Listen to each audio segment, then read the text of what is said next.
The Africa Deep Tech Profiler repository ships with a working example. In fact, we can view that in the repository. Let's run a git clone on the repository so we get it on our local.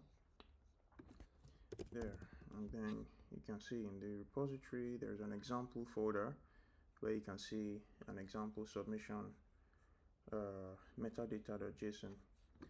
Let's copy it out.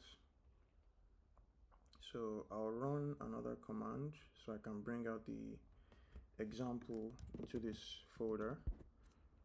So you can see my submission.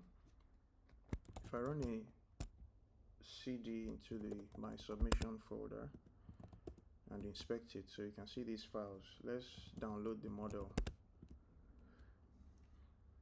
So it's going to download a small model that we can use to test.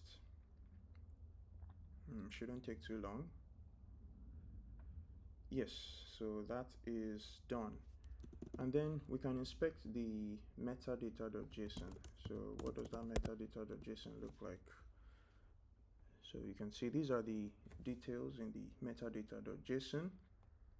All the top level fields are required, and if it's broken, the submission is going to fail and we wouldn't be able to process your submission. So all the top level fields are required.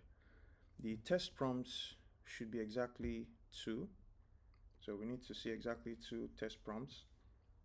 And the parameter estimates, which is this estimates on the number of parameters, is actually checked. So we check this against the gguf tensor table and we count the actual parameters. So please make sure you do not fudge this value.